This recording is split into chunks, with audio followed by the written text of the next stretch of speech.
Okay, Assalamualaikum and a very good day to all the students. Okay, so today we're going to continue about the chapter 2 or unit 2, which is failure of homework and a safety requirement in part 1. Okay, so basically for the linear outcome, you can identify the basic knowledge in design of construction of homework, and then you can identify the design requirement of various types of formwork and identify the safety precaution in construction of formwork and define the procedure to construct the formwork and impart the knowledge of formwork safety according to OSHA in Malaysia. Okay, so for the unit 2, this is the intro. Okay, whenever you're carrying out of formwork design, whether simple or complex, the temporary works design will require having access to certain detailed information prior to commencing of the design. So by right, contractor must determine if formwork is that to be used on project require design work by an engineer. Okay, so for the aim of informed work, okay, the first one is a quality in terms of strength, rigidity, position and dimension of the form. Okay, the next one is the safety for both the worker and concrete structure, and then the economy, the least cost consistent with quality and safety required. Okay, so the key point is quality, safety and economy.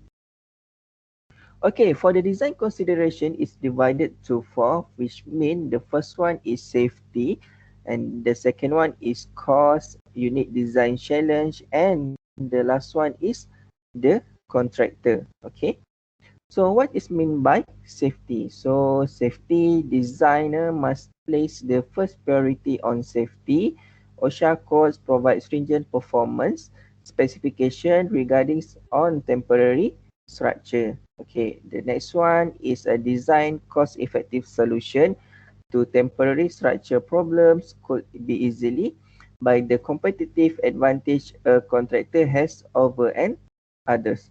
And then the designer must have a knowledge sufficiently solve the temporary structure problem. Okay, for the unit design challenge, okay, which mean temporary structure are subjected to unique load condition which not apply to permanent structure such as dynamic load, impact load, load which are change in position. Sebagai contoh, load-load yang berubah ni macam impose load lah. Okay, kadang-kadang kat tempat tu ada sesebuah perabot dan sebagainya, tetapi bila kita design ataupun tu dia akan berubah daripada semasa ke semasa.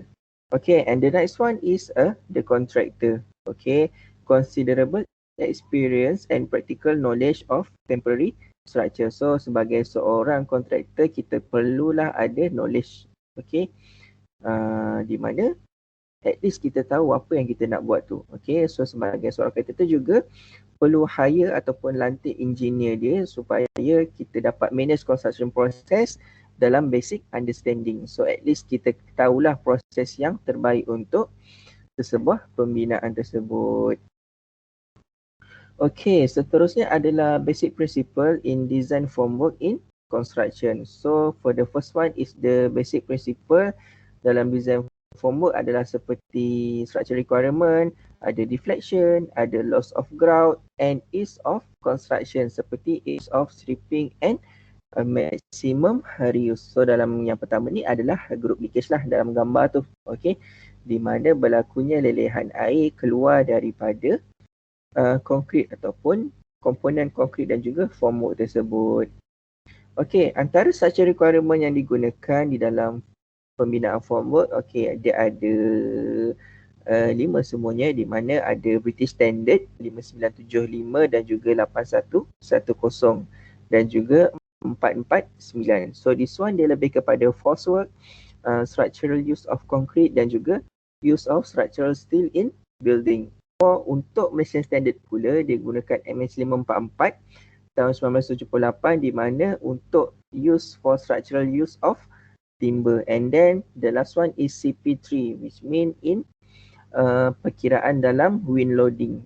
Okay. Kenapa perlunya kiraan angin dalam pembinaan formwork? Sebabnya formwork dibina adalah temporary structure. So kita kena juga consider untuk halang angin daripada dia tumbang dan sebagainya. Okey, seterusnya adalah jenis-jenis load. Okey, di mana yang pertama adalah dead load. Okey, yang ni kita tahulah di mana termasuklah safe floor covering dan juga ceiling-ceiling. Okey, yang kedua adalah live load di mana beban hidup sebagai contoh pergerakan furniture, equipment ataupun peralatan dan juga penduduk bangunan tu sendiri. Okey, dan seterusnya adalah wind load di mana exert a pressure or suction for the exterior of the building. Okey, yang ni beban angin lah di mana ada pergerakan angin pada permukaan bangunan tersebut. Okey, dan seterusnya adalah earthquake load. Okey, beban earthquake ni sebagai contoh ada motion pada bahagian formwork tersebut. Okey, ataupun bahagian tanah, pada bahagian tanah, pergerakan horizontal force pada tanah. Okey, dan seterusnya adalah snow load. Okey, snow load ni termasuklah geographical location untuk drift. Okey, yang ni beban snow lah, beban angin. Beban salji dan juga load-load yang lain sebagai contoh hydrostatic pressure dan juga soil pressure.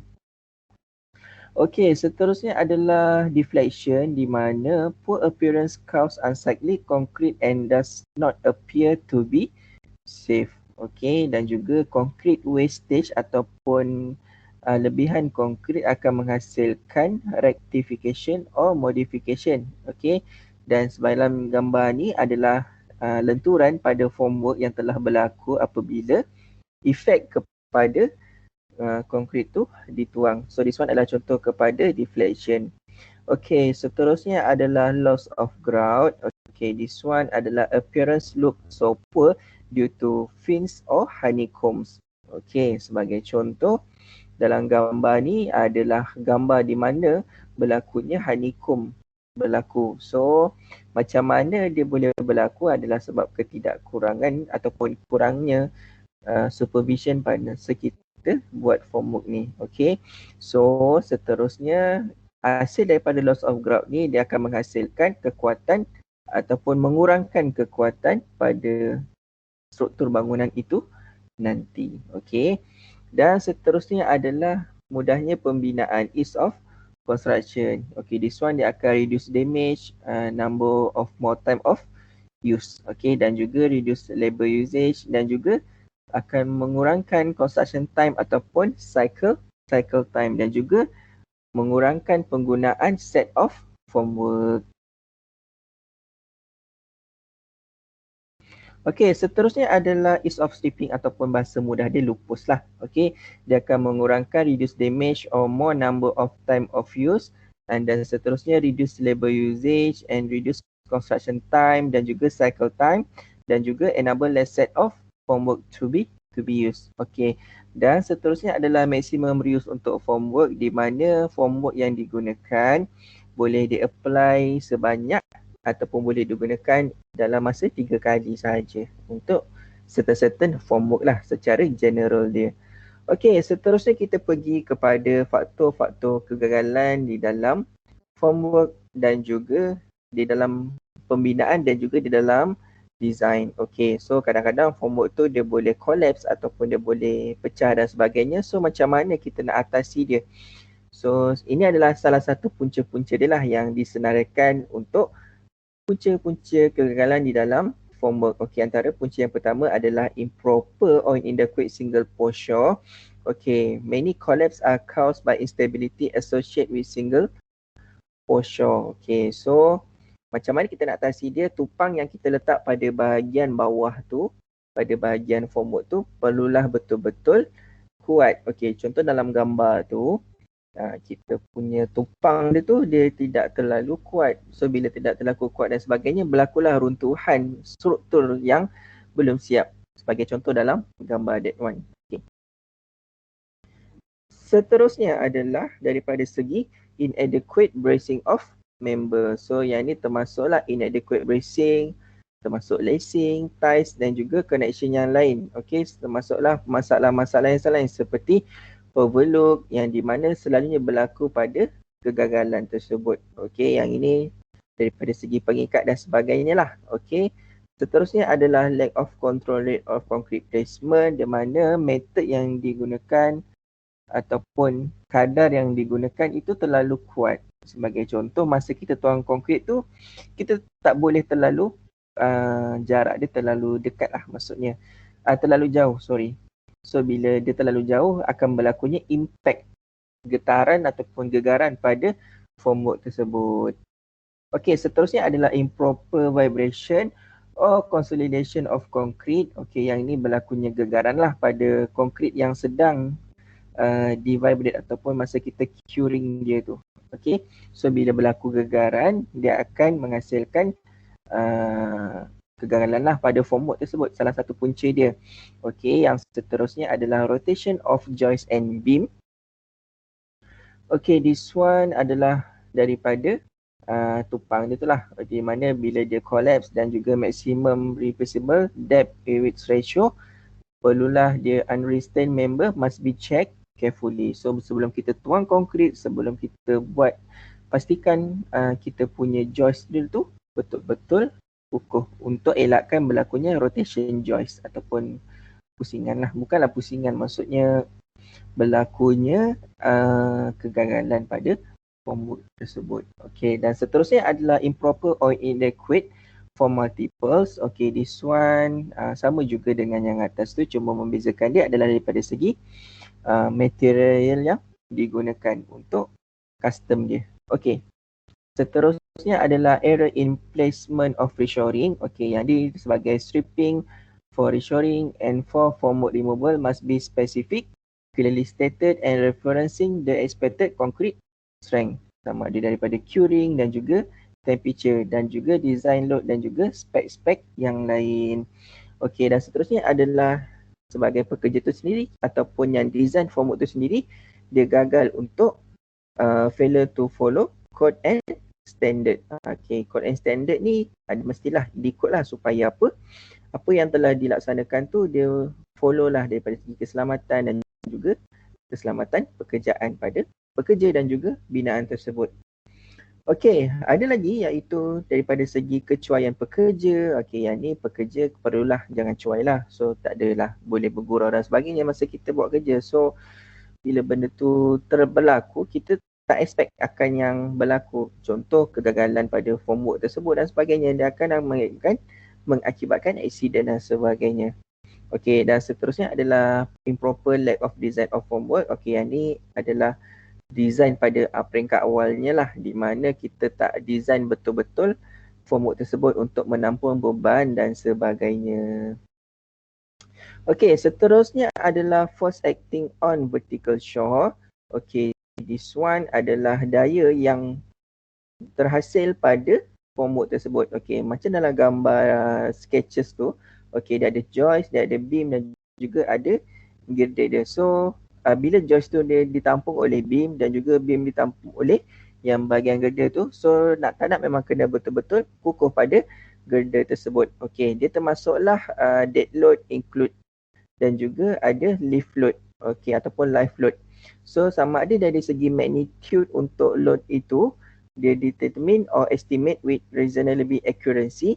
Dia perlu juga kita kena pastikan ada movement ataupun kita identify bila ada berlakunya pergerakan ataupun falling concrete may have been dikiralah pada design tersebut. Okey, kalau kita ada macam peralatan machinery dan sebagainya, kita kena consider juga sebelum kita design joist beam dan juga girder yang ini.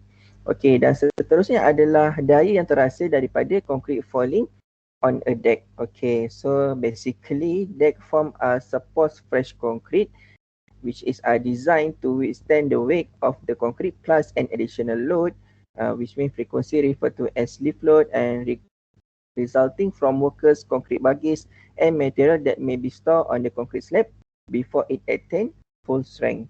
Okay, so sebagai seorang pekerja juga kita perlu pastikan daya yang terhasil daripada falling concrete tadi tu, kita perlulah ada ensuring ada dia punya kiraan daya dia di mana force relating to the height of tall, height of fall. Maksudnya masa dia jatuh tu kita kena kira lah dia punya kelajuan dan sebagainya untuk mengelakkan kejadian yang sama yang berlaku. So kalau yang lebih baik adalah kita reduce rate of flow is more effective than reduce the height of fall if the force is to be reduced. So itu saja, kita akan bersambung dalam part 2 nanti, masih dalam chapter 2, kita akan sambung dalam chapter part 2 nanti insya-Allah. So terima kasih semua. Assalamualaikum.